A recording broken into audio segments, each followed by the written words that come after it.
With enemies like these, who needs friends? Unless, of course, these enemies are your friends, in which case, you're fucked. Fuck you, fuck you, fuck you. You're cool. And fuck you, I'm out. Okay, so it looks like the current video in the works is gonna take probably a fair bit longer, and for the sake of not going 2 weeks without uploading again, I'm gonna work on a little stopgap video here, which will mainly be a discussion of sorts. In this, I want to talk about who are humanity's best allies in the 41st millennium, or more specifically, who are humanity's best allies heading into the 4th Tyrannic War that will take up much of the 10th edition. Now, obviously, there are a few groups we can get out of the way off the bat. It's certainly not the Tyranids or the Genestealer cults because, you know, obviously, they're the entire main opponent of the narrative arc.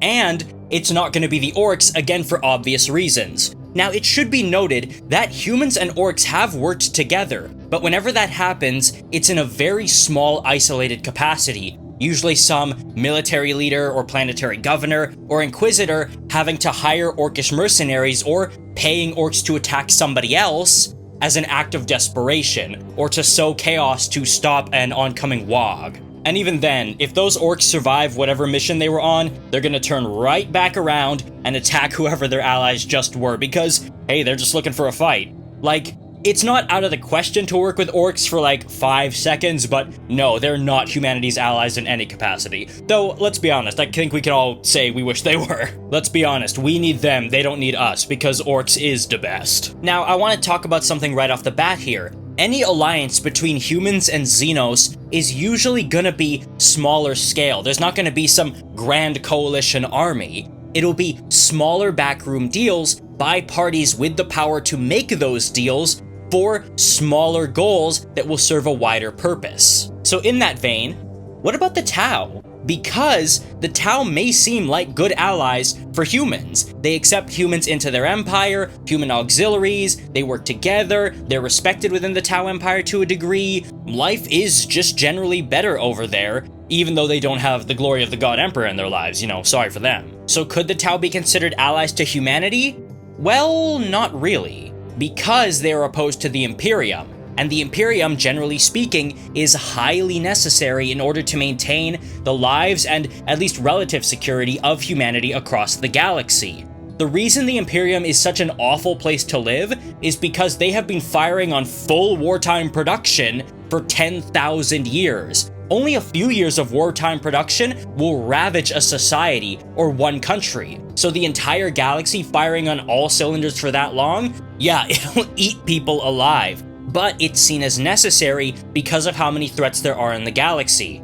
Dark Eldar raiding, Xeno attacks, Orcs, and the constant ever-present threat of chaos and now even the Tyranids, as well as internal rebellions. And people think, hey, why can't people be allowed to leave the Imperium? It's a tyrannical system. Because when you leave the Imperium, you run the risk of falling to chaos worship. We saw this happen over and over again during Old Night. And now, it's happening en masse to the humans in the Tau Empire because they don't have a belief system that can effectively choke out chaos in the same way the Imperial cult can. And the Imperial cult still suffers with chaos incursions and cults. But for Tau worlds, in the latest books, whole planets are falling to the worship of Nurgle and becoming a huge pain in the ass for the Tau in their small region of space. Things are only good in the Tau Empire because it's so small and localized, and they have to deal with comparatively very, very little. So, while yes, the Tau Empire is better for humans, it's not humanity's best ally, because in the long term would likely result in the extinction of humanity and then all life in the galaxy as chaos works its subtle evil. However though, the Imperium and the Tau Empire working together is surprisingly not unheard of. In the book War of Secrets, one that often gets overshadowed by the fact that it reveals the existence of the Tau goddess Tau-Va, we see an alliance forged between the Dark Angels and the Tau Fourth Sphere of Expansion. A lot of people tend to forget that that is a thing that happened. It was a quid pro quo backroom deal which occurred because they both had enemies within they wanted to get rid of but couldn't publicly be seen doing so.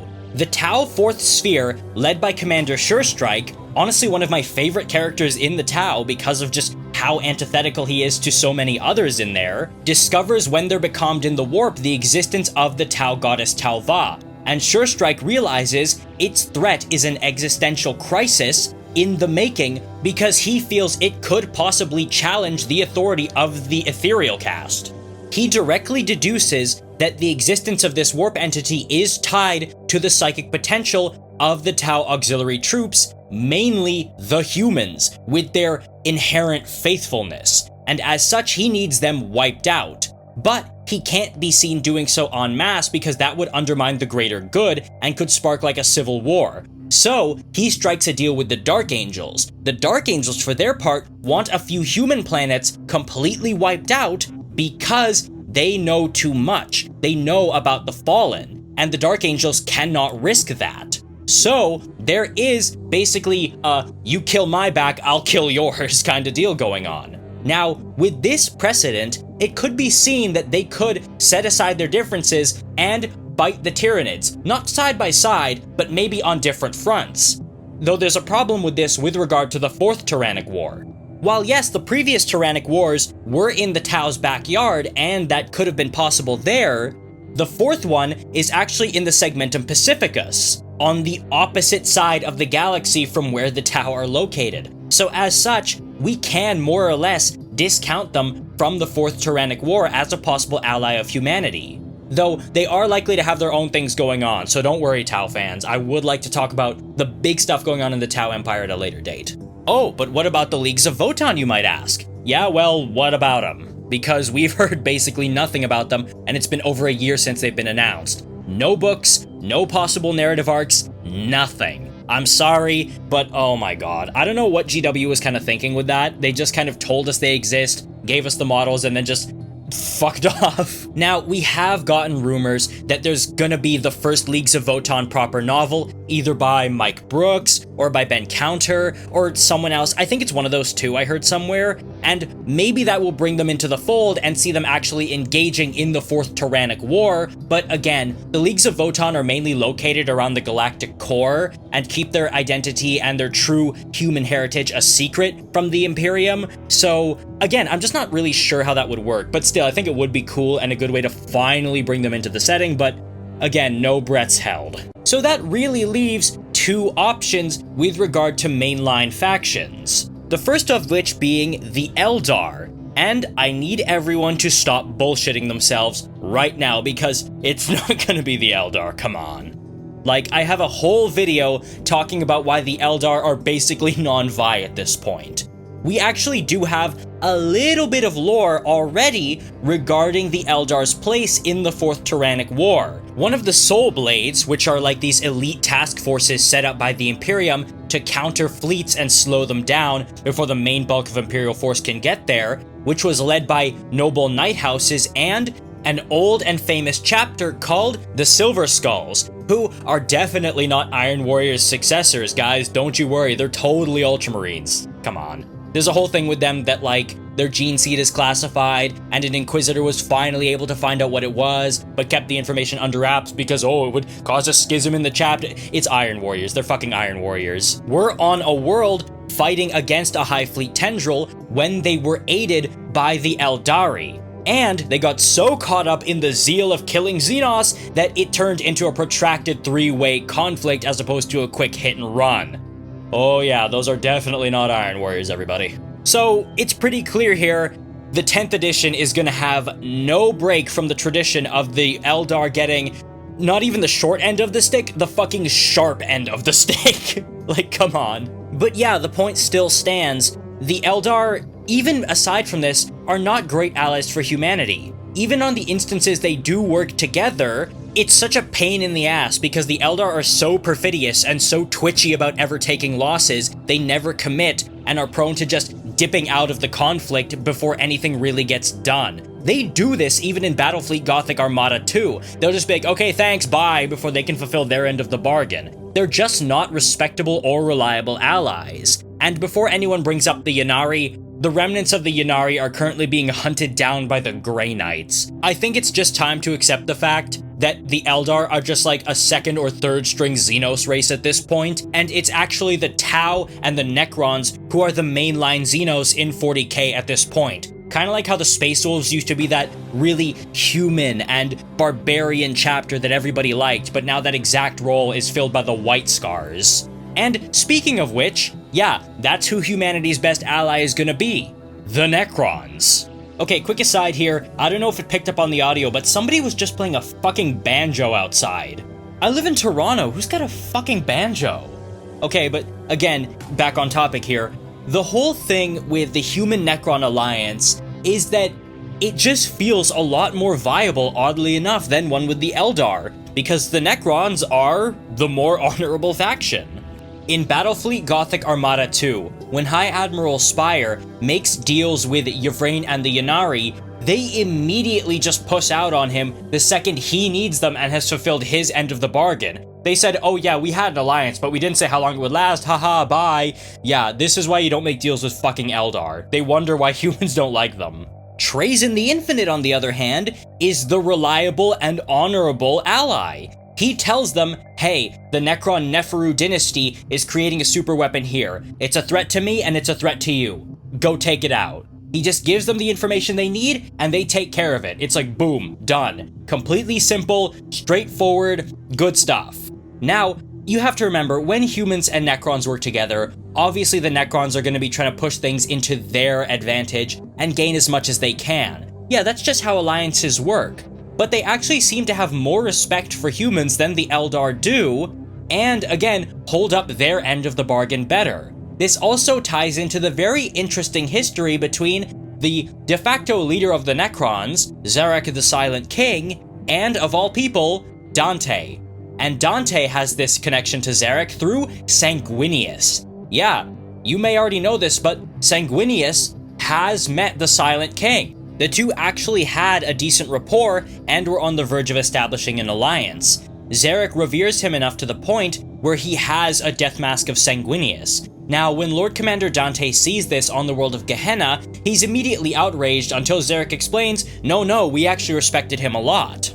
All of this comes from a short story called The Word of the Silent King, which chronicles the campaign against the Tyranids by the Blood Angels on the planet of Gehenna, wherein they start out by fighting the Necrons, but eventually forge an alliance with them. Now, of course, they're not on the same page right off the bat, because the Necrons, for their part, actually hide their true numbers and the fact that they do have a fair amount of void-capable craft, letting humans take the brunt of the harshest fighting and the attrition, while the Blood Angels actually rigged Exterminatus tier charges in the area because they planned to kill the Silent King once the alliance was over. This, of course, didn't happen because the Silent King and his forces had been steadily slipping away over the course of the fighting, slowly committing less and less and less until the Blood Angels realized, shit, we've been had, they're gone. Now, this all sounds bad, but what really sets this all apart from the alliances with Eldar is that the Necrons were pretty careful to hold up their end of the bargain instead of fully screwing the Imperium over.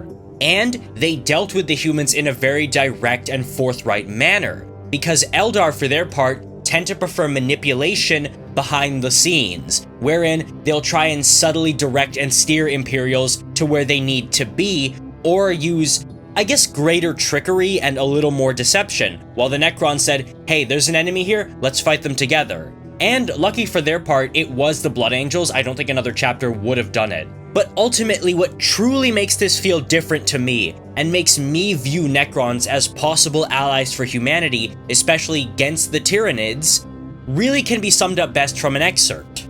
Calm yourself, my lord Arankir. The great Szarekh does not need the humans in order to defeat the Tyranids. Consider the facts.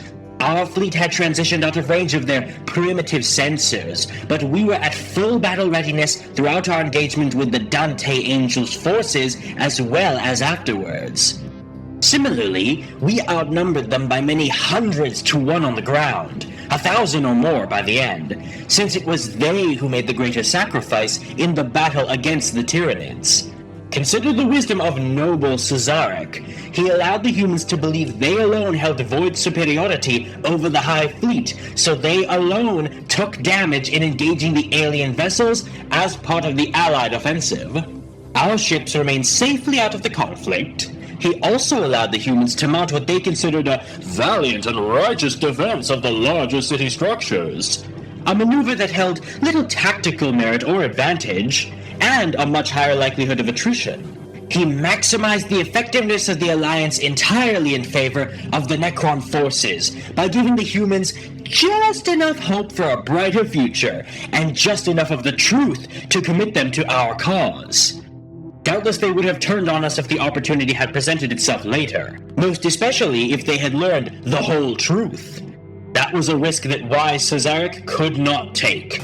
Even so, it was hard not to admire the conviction with which the humans fought. They may come to recognize in time the threat of the Tyranids like we do. For that, we wear these trinkets and adornments to commemorate their sacrifice. We honor their dead, even if we do not mourn their loss. If you would review the specifics of the battle that the magnificent Szarekh fought that day, then I will bring you the accounts from the Praetorian archives. They are exhaustive. Do not be like the humans, my lord. Learn from the past. We will need allies if you are to prevail. Maximize the effectiveness of your alliances and turn them entirely to your advantage. Prove yourself worthy in this, and the Silent King may speak with you as well. In time. See, it's that last line there that's very telling. Normally, other races, especially Eldar, will say, haha, those dumb humans. It's very rare for them to actually give them some kind of reverence. But the Necrons do just that, and these are two Necron lords speaking with each other. They state that, yeah, the humans did fight admirably. Hell, Szarekh himself believes that Sanguinius would have made a better emperor than the emperor himself. He just did respect him. How often is there respect between a human and an Eldar? It's usually just open contempt. What I like about the Necrons is that in their superiority, it seems like they're secure in it.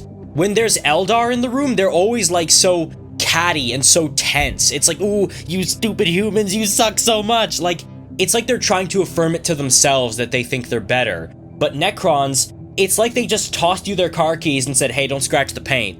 That's like the true mark of superiority. You're so secure that you don't even have to acknowledge it. Now, what Szarekh says to Dante reveals this later, is that he says, you are the shield. He views humans as the wall on which the Tyranids will break, because they do want the galaxy for themselves, to be sure, but they acknowledge that the Tyranids are the single greatest threat, and they're not afraid to get involved. So, Eldar actually have a similar belief. Eldrad himself views humanity as the firebreak against chaos, though he's often ridiculed for not being effective in any capacity, because he just doesn't get his hands dirty, he just bumbles around. Now, again, there was the whole business with the Ynnari, but that has effectively fallen apart. Szarekh, though, proves himself highly effective in the campaign, and does broker the beginnings of a rapport with Dante. And since we know for a fact there are Necron tomb worlds in the Segmentum Pacificus, I think this would be the perfect opportunity to maybe bring that back or have a similar thing occur for the sake of defending the galaxy. Because if Necrons do view humanity as the shield against the Devourer, the Tyranids, it would make sense that they would want Terra protected. And they're a lot less afraid to stand and fight than the Eldar are. Another particularly cool moment from this short story is that Szarekh says that if the Necrons had not wakened when they did, or if humanity had truly risen maybe only a couple thousand years earlier, they would be well on their way to controlling the galaxy in its entirety and not the Necrons. And he doesn't say this with any kind of bitterness or derision or any kind of spite in his voice. It's just an it is what it is kind of statement. Szarekh is looking out for his race the best he can, while also working to position them to be the greatest galactic power at some point in the future.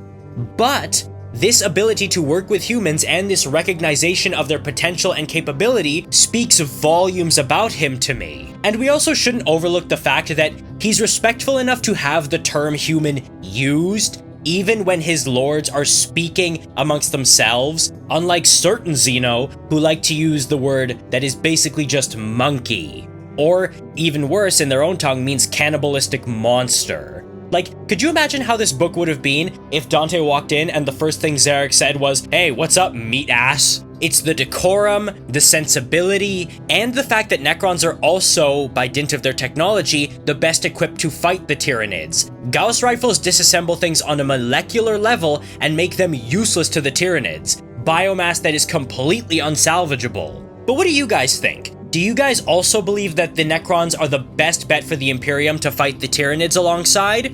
Or do you not agree? Do you think some other race could be their salvation in this dark hour? Or do you think humanity just not needs allies at all? Fuck the Xenos. I would love to hear what you guys think in the comments below, and I will see you in the next video.